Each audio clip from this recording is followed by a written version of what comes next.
be removed to enter and vent the building.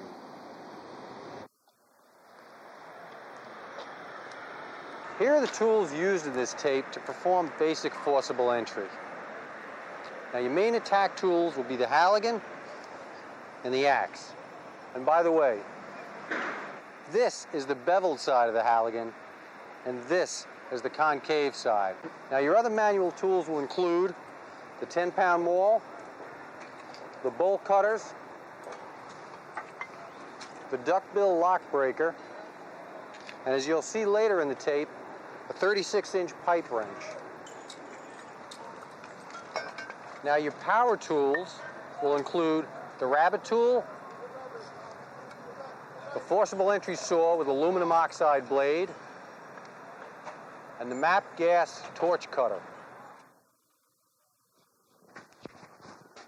Here's your typical apartment door. Now the cardinal rule is try the doorknob first. If forcible entry is required, start your size up immediately. Determine if the door opens outward or swings inward. If you see hinges on the outside, you know it opens outward. Now on this door, we see no hinges, so we know it opens inward. Also, it's a metal door, so adjust the bevel side of the fork end of the Halligan accordingly. The general rule is, if the door is wood, place the beveled side of the fork against the door. And if the door is metal, place the beveled side of the fork against the jamb. All right, let's force the door. Your first step is to try the doorknob. The fork end is placed between the locks, and under the direction of the ironsman, the canman strikes the Halligan with short, chopping blows with the emphasis on accuracy and coordination.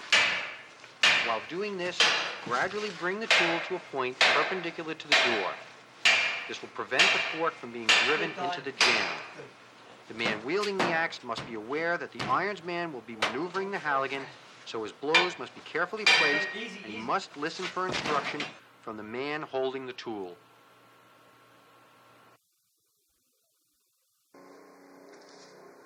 On inward opening doors, the use of the rabbet tool has made life considerably easier. By using hydraulic pressure, tremendous amounts of force can be exerted against the door.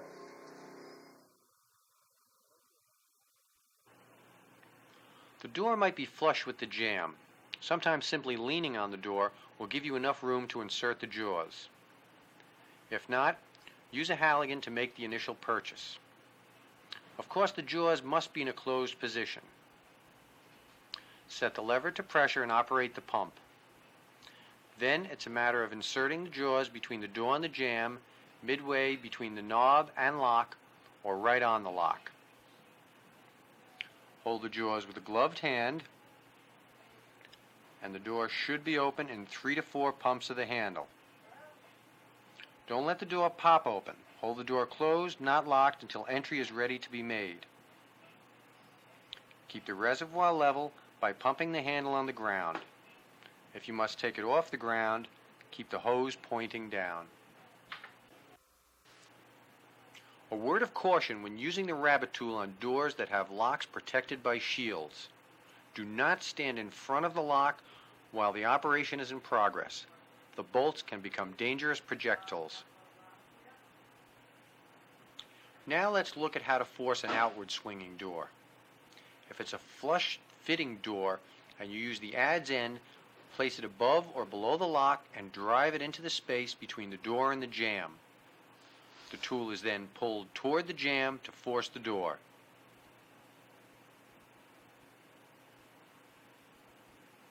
When using the fork end, place the concave side of the fork against the door. When the tool has spread the door as far as possible, force the adze end away from the door, slipping the bolt from its keeper as the door is pulled outward. Caution: beware of forcing outward opening doors in smoke or darkness. They may lead to an elevator shaft.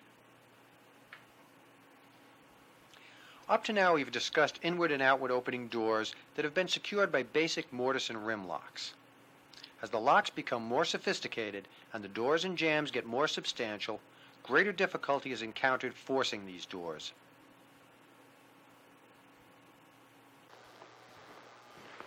The most difficult lock you're likely to encounter is the multi-lock. Since the through-the-lock method usually jams this lock, conventional forcible entry is called for. Now the multi-lock has the keyhole in the center of the door, or off-center.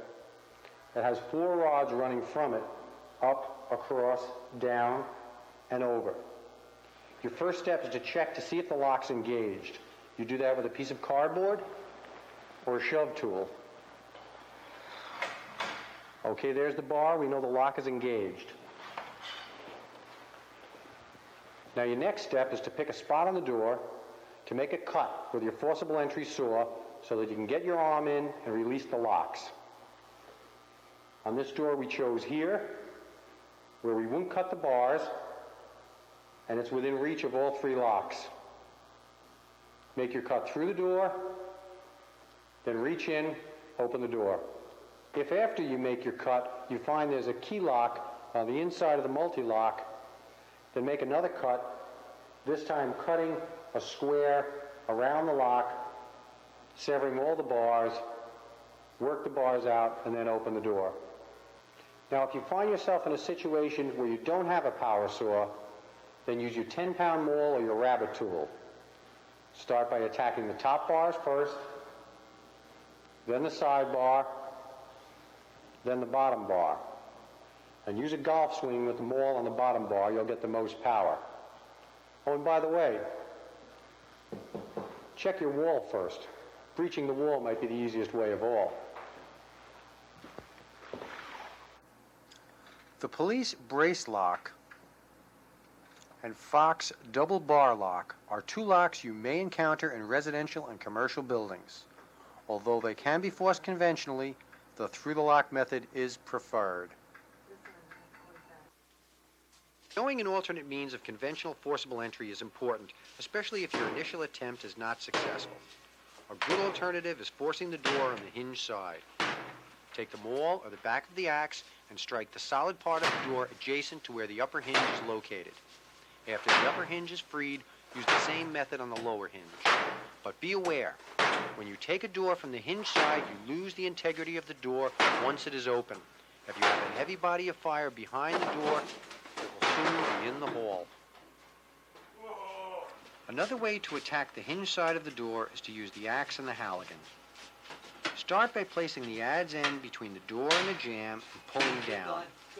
This will spread the door to give you the room to work and may even expose some hinge so you know where to start.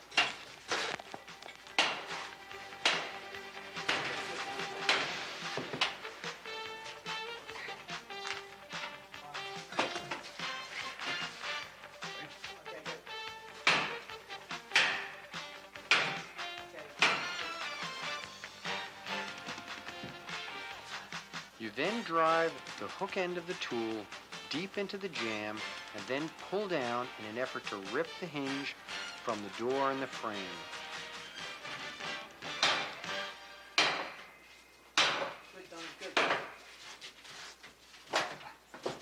If the door tears or only some of the screws pull out, then reverse the tool and with the axe and halligan attack the hinge.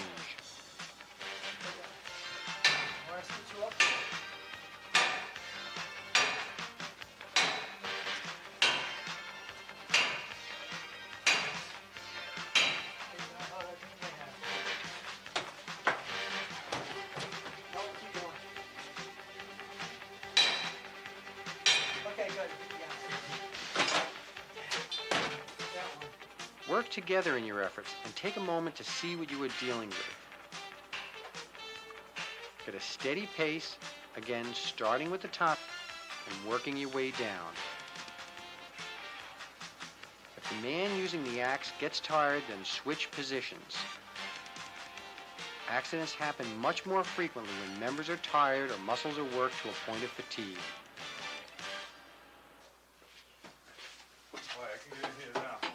If what you are doing does not appear to be working, change it. Be flexible in your approach. Find a weak point and attack the door there.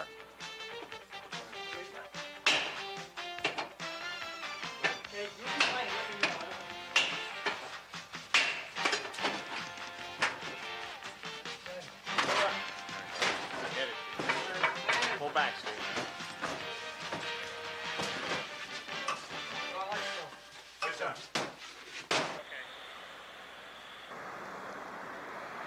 One of the greatest challenges of forcible entry is the roll-down gate. These gates are used extensively across the city in commercial occupancies. Each gate is secured by at least 2 locks, and any time these occupancies are involved in a fire during non-business hours, these gates will have to be opened. Let's take a moment now and get a close-up look at some of the padlocks commonly in use today. There are 3 basic padlocks that you will encounter. The first is the regular padlock, which has a shackle of less than 1/4 of an inch and is not hardened. They usually can be cut with a bolt cutter and are rarely used on roll-down gates. Next are heavy-duty padlocks, which have a shackle of 1/4 inch or more and are hardened. Some have heel and toe locking. This prevents you from opening the lock by cutting only one side. With these locks, both sides of the shackle must be cut. The next lock you're likely to encounter is the American Series 2000 or the hockey puck lock. This lock can be very intimidating if you're unfamiliar with it. The primary tool will be either the partner saw equipped with the aluminum oxide blades or the torch. Remember, when using the forcible entry saw, start at a low RPM, then rev up. Hold padlock steady with vice grips. Cut both toe and heel of lock.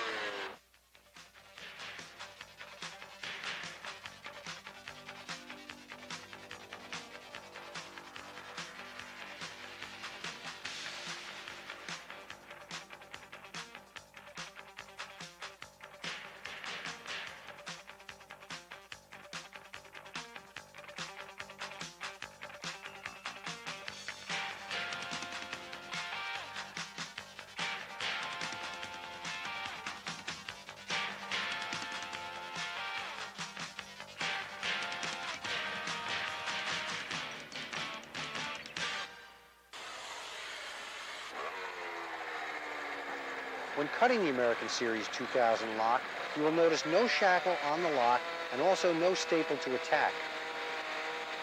Cut through the lock 2/3 up from the keyway, cutting it in 2 pieces.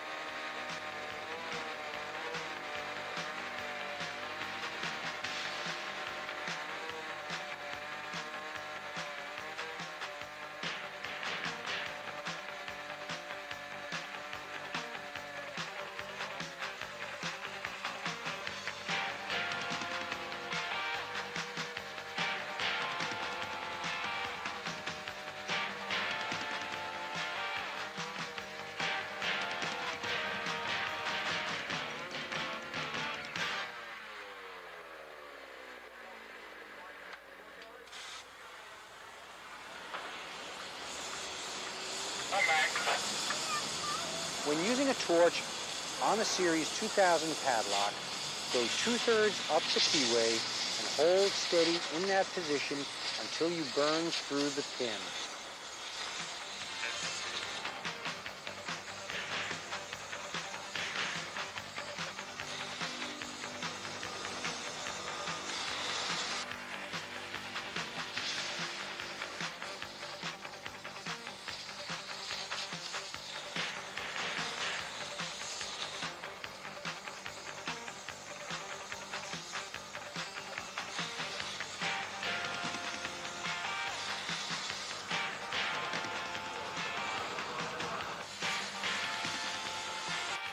Then strike with the back of an axe or maul, or use a halligan to pop it off. Okay, the locks are off, but the gate is still closed. Your next move is to pull any pins or retract any sliding bolts. Many times, unnecessary delays are encountered because a member intent on cutting locks forgot to pull the pin. The locks are off, the pins and bolts are clear, but the gate still does not open. This is because gates come in 3 basic varieties: manual, mechanical, and electrically operated lifting systems. If the door is manually operated, it will slide right up.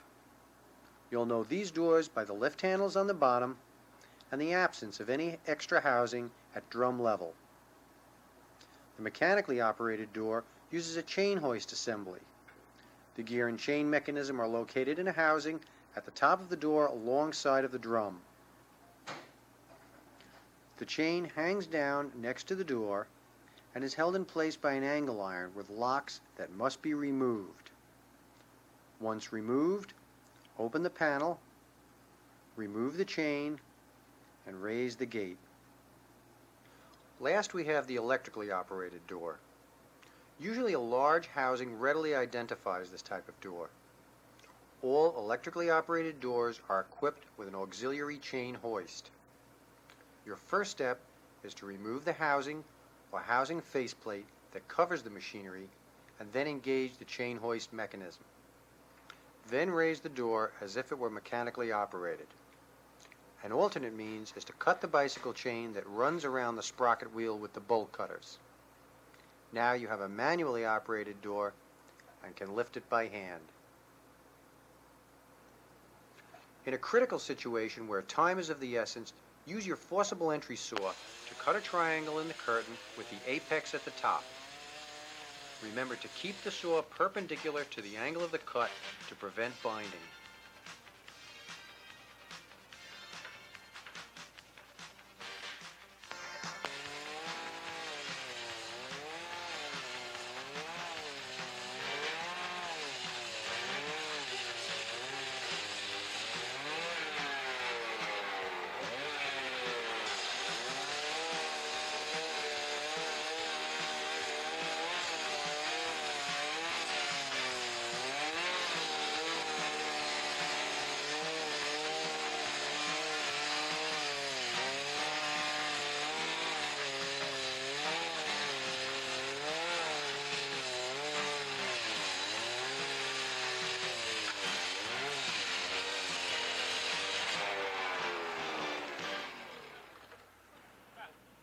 After the cut is completed, simply remove the slats, sliding them out from both sides.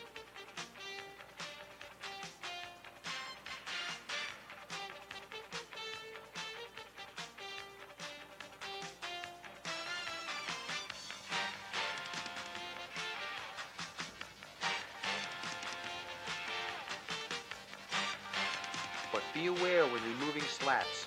Some doors are spring-loaded and may retract suddenly. There may be times when you will be faced with the task of removing padlocks when no power tools are available. Using the duckbill along with a maul or an axe can be your best approach. While one member inserts the duckbill in the lock, the other strikes it so that the lateral force is exerted against the shackle from the inside out. Another good point to keep in mind is to always remember to look beyond the lock.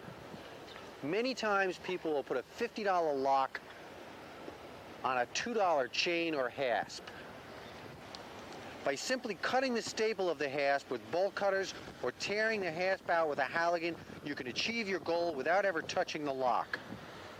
The same is true for fences or doors secured with a chain and a case-hardened lock.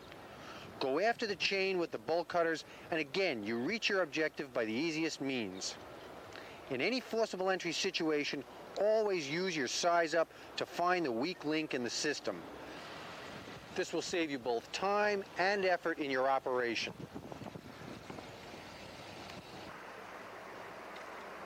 While traveling around the city to research this project, we came across some interesting and innovative ways of forcing locks and doors. Some of this information can save you valuable time and effort, so we'd like to share it with you. And as with all the procedures in this tape, always use full protective gear in any operation, and use extra care when dealing with glass doors or windows. From Harlem, ladder companies have had a lot of success taking inward opening doors by using the adze end of the Halligan to make their initial attack. From Midtown comes a good tip on forcing glass doors. Many times dirt can fill the receiver on the floor, preventing the deadbolt on the lock from fully dropping. By inserting the adze end of the Halligan under the door, lifting, and then pushing, the door may open without having to break anything. This can also work in doors that have a short throw bolt, even if the receiver is clean. An idea that seems to be popular in both the Bronx and Brooklyn is using the pipe wrench on the American 2000 or hockey puck lock. All you need is a 3-foot pipe wrench and a little leverage. In Queens and Staten Island, where surface-mounted locks are popular, the through-the-lock method can mean the point of a Halligan and an axe. Place the point of the tool directly on the cylinder and drive the lock off. This can be very effective on surface locks protected with shields.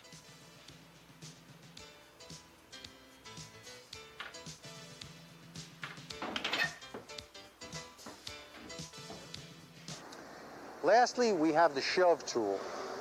You may have noticed we used it earlier in the tape to check the bottom of the multi-lock door.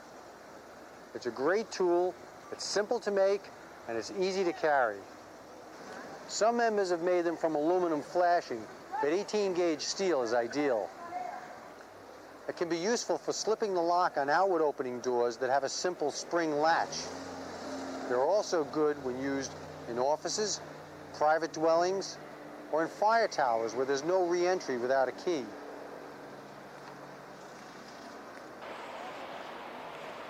The procedures shown in this video can only be mastered with practice and experience.